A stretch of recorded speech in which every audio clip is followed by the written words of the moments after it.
သူများကိုထိခိုက်စေခြင်းနေတာတွေဟာမကောင်းတဲ့စိတ်တွေပေါ့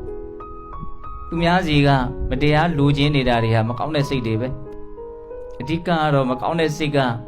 သူများစီကရကျင်တာရဲ့သူများကိုဆင်းရဲစေခြင်းနေတာရဲ့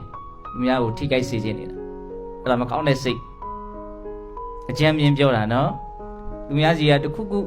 လိုချင်နေပြီရကျင်နေပြီမတရားရကျင်နေပိုတောင်ဆိုးသေးတယ်သူများကိုဆင်းရဲစေခြင်းနေတဲ့အလိုမကျမှုတွေနဲ့စိတ်ထဲကဒုက္ခဖြစ်စေခြင်းနေတယ်တခါတလေကိုမုန်းတဲ့လူတွေရဲ့ပုံမှာအဲ့လိုစိတ်သဘောထားတွေဖြစ်တတ်တယ်မဟုတ်လားသူများကိုဒုက္ခဖြစ်စေခြင်းတာလေးတွေတီးတန်ကြီးဒုက္ခဖြစ်စေခြင်းတယ်လို့မွေးနေတာတော့မဟုတ်ဘူးဒါပေမဲ့မုန်းပြီဆိုလို့ရှိရင်အနည်းနဲ့အများဒုက္ခဖြစ်စေခြင်းတဲ့သဘောလေးကတော့ဆင်းရဲသွားစေခြင်းတဲ့သဘောလေးကတော့သူကဘာလို့ပါနေတယ်ဟုတ်လားအဲ့တော့မကောင်းတဲ့စိတ်ဆိုတာသူများစီကရခြင်းသူများကိုဆင်းရဲစေခြင်းတယ်ဆန့်ကျင်မဲ့အနေနဲ့ကောင်းတဲ့စိတ်ကြတော့ဘလို့တော့သူများစီကမရခြင်းဘူးကိုယ်ဟာပဲပေးခြင်းနဲ့ဝေးခြင်းတယ်ဒီလိုဖြစ်လာရနော်သူများကိုဆင်းရဲစေခြင်းနဲ့စိတ်မရှိဘူးချမ်းသာစေခြင်းပဲချမ်းသာစေခြင်းနဲ့ကောင်းစေခြင်းနဲ့ဒီသဘောလေးတွေကိုလက်တွေ့နားလည်ရမယ်နော်အဲ့တော့စိတ်ကလေးကိုကောင်းအောင်လုပ်ရမယ်ဒါကအခြေခံလေးကိုပြောတာပါတော့ကောင်းတဲ့စိတ်ကတည်ငြိမ်မှုရှိတဲ့စိတ်ဟာကောင်းတဲ့စိတ်ပြန့်လွင့်မနေဘူးနောင်တတွေနဲ့ပူလောင်နေတာမျိုးမဟုတ်ဘူးကြည်ကြည်လင်လင်လေးနဲ့စိတ်ကလေးကငြိမ်နေတည်ငြိမ်နေစာလိုခန့်ခန့်ညာညာပြောရရင်တမာတိပေါ့ကွယ်ဟုတ်လားမြတ်စွာဘုရားရဲ့ဂုဏ်တော်ကိုပွားခြင်းအပြင်အဲ့ဒီတည်ငြိမ်မှုကိုရနိုင်တယ်တတ္တဝါတွေရဲ့ပုံမှာချမ်းသာပါစေလို့မေတ္တာထားရင်းနဲ့လည်းတည်ငြိမ်မှုရနိုင်တယ်ကိုယ်ခန္ဓာကိုယ်ပြန်ပြီးတော့စိတ်ကလေးနဲ့သတိလေးနဲ့အမှန်တိုင်းမြင်အောင်ကြည်နေခြင်းအပြင်လည်းပဲတည်ငြိမ်မှုကိုရနိုင်တယ်ဝင်လေထွက်လေလေးဝင်ထွက်နေပုံလေးကိုစိတ်အေးလေးထားပြီးတော့ကြည်နေမယ်ဆိုရင်အဲ့ဒါတည်ငြိမ်မှုရတယ်အဲ့ဒီစိတ်ကလေးကဘာလို့ကောင်းတယ်ကိုဘာတွေတွေးလို့တွေးနေမှမသိဘူးစီမရှိကမ်းမရှိစိတ်တွေကဖမ်းဆုပ်လို့လည်းမရတကယ်ကိုလွင့်မျောနေတယ်လို့မျိုးကြီးဖြစ်နေအဲ့ဒီစိတ်ကမကောင်းဘူးအဲ့လိုစိတ်တွေပြန့်လွင့်လို့ရှိရင်ကိုလှုပ်ခဲ့တဲ့မှားယွင်းတဲ့အလုပ်တွေနဲ့ပတ်သက်ပြီးတော့မှားယွင်းတဲ့အပြောတွေနဲ့ပတ်သက်ပြီးတော့နောင်တရတာမျိုးဖြစ်တတ်တယ်အဲ့ဒါကိုကုတ်ဆခေါ်တာပေါ့နိဝရဏတရား၅ပါးတွေက၄ခုမြောက်နိဝရဏဘုန်းကြီးတို့စိတ်တွေပြန့်လွင့်နေပြီဆိုရင်အဲ့ဒါနောက်ကပြုမိမှားတဲ့အကုသိုလ်နဲ့ပတ်သက်ပြီးတော့စိတ်ကနောင်တကြောင့်ပူရလောင်ရတာတွေဖြစ်လာတယ်ငါလုပ်ခဲ့တာမှားလိုက်တာပြောခဲ့မိတာမှားလိုက်တာဟုတ်လားတခါမလုံးမိတဲ့လွဲချော်သွားတဲ့ကုသိုလ်တရားနဲ့ပတ်သက်ပြီးတော့လည်းပဲနောင်တရပြီးတော့ပူတာမျိုးတွေဖြစ်တတ်တယ်အဲ့ဒါမျိုးဆိုရင်အဲ့ဒီစိတ်ကိုဘာပြောမလို့မကောင်းဘူးအဲ့ဒီစိတ်တွေမကောင်းဘူးအဲ့လိုစိတ်တွေမဖြစ်အောင်ဘုန်းကြီးတို့တည်ငြိမ်အောင်ကြိုးစားလို့ရတယ်တည်ငြိမ်မှုရှိလို့ရှိရင်ဒီစိတ်ကလေးကအလိုလျောက်နှစ်သက်မှုပီတိဆိုတာဖြစ်တယ်လက်တွေ့စမ်းကြည့်ခြင်းနဲ့စမ်းကြည့်ခြင်းသိခြင်းနဲ့ဒါကအလွန်အလှမ်းဝေးတဲ့ကိစ္စကြီးမဟုတ်ဘူးဟုတ်လားမေတ္တာလေးပို့ကြည့်လိုက်တတ္တဝါတွေရဲ့ပုံမှာချမ်းသာစေခြင်းနဲ့စိတ်ထားလေးကိုမေတ္တာလို့ခေါ်တာဟုတ်အဲ့ဒီမေတ္တာလေးကိုကိုကထက်ခါကိုယ်တန်တာမှာဖြစ်အောင်လုပ်ကြည့်လိုက်တကယ်လေးအာယုံစိုက်ပြီးတော့အလေးနဲ့ထားပြီးတော့ဒါအလွန်မမြတ်တဲ့အလုပ်ဆိုတဲ့ယုံကြည်မှုလေးနဲ့လုပ်ကြည့်လိုက်စိတ်ကဘာဖြစ်လာအောင်ဆိုငြိမ်သက်တယ်အဲ့ဒီငြိမ်သက်မှုမှာစိတ်နှစ်သက်မှုပီတိပါတယ်မတိမတာအစာပိုင်းမှာချမ်းသာမှုလေးကတိတ်မထင်ရှားဘူးတည်ငြိမ်မှုများလာလို့ရှိရင်စိတ်ချမ်းသာမှုကိုထင်ထင်ရှားရှားဖြစ်လာတယ်အော်ချမ်းသာတာမြင်လို့ချမ်းသာတာမဟုတ်ဘူးကြားလို့ချမ်းသာတာမဟုတ်စားရင်သာစားလို့ချမ်းသာတာမဟုတ်ဘူးဘာဖြစ်လို့ချမ်းသာအောင်ဆိုမဟုတ်တာတွေမတွေးလို့မကောင်းတဲ့စိတ်တွေမဖြစ်လို့ကိုချမ်းသာနေတာ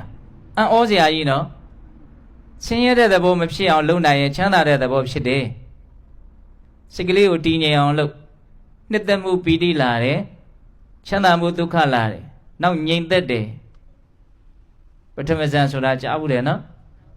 ဝိတေဝိစာရာပီတိဒုက္ခဧကဂတဇန်အင်္ဂါ၅ပါးနဲ့ပြည့်စုံတဲ့အရည်အသွေးကလေးဒါဘုန်းကြီးတို့ဝင်လေထွက်လေလေးကိုပဲကြည့်မေတ္တာပဲပို့ဗုဒ္ဓနုတ္တိပဲပွား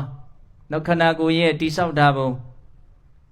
အယိုးအမာကနေရာမှာထားတာအကျိုးတွေနဲ့ဖွက်ချက်ထားတာမြင်သေးရမယ်စိတ်ကမျက်စိလေးမိတ်ပြီးတော့အာယုံပြုတ်လိုက်တာနဲ့ရှင်းကနေလင်းကနေနေအောင်မြင်အောင်လေ့ကျင့်တာခေါင်းထဲမှာအုံနောက်တွေရှိတယ် ရှင်ကောင်းပိုင်းမှာအဆုတ်နဲ့နှလုံးအလုံးလုံးနေတာရှိတယ်ဝမ်းပိုက်ပိုင်းမှာအသေးဆိုတာကြီးရှိမယ်စားထားတဲ့အစားထားတွေရှိမယ်ဥတွေရှိမယ်ဟောအဲ့ဒါကိုဆင်ခြင်ကြည့်တာအဲ့ဒါကြီးတွေရှိနေတယ်အဲ့ဒါတွေဖြစ်နေတယ်လို့သိတာအလွန်ကောင်းတယ်မြတ်စွာဘုရားဘလောက်တောင်သူ့ကိုချီးမွမ်းလဲဆိုရင်အမတန်တေဘိက္ခွေပရိပုံစံတိရေကာယကတတရင်ပရိပုံစံတိကိုယ်ခန္ဓာကိုဘလို့တိဆောက်ထားတယ်လဲဆိုတဲ့အခြေအနေမှန်ကိုဆင်ခြင်သုံးသပ်ခြင်းဟာနိဗ္ဗာန်ကိုသုံးဆောင်နေတာနဲ့အတူတူပဲလို့တောင်ဟောတယ်မွန်မြတ်လွန်းလို့ငြိမ်သက်လွန်းလို့ဟုတ်လားအဲ့တော့ဘုန်းကြီးကဘာပြောနေတာတော့ဘုရားဆုံးမတယ်ဆိုတာစိတ်ကလေးကောင်းအောင်လုပ်ခိုင်းတာ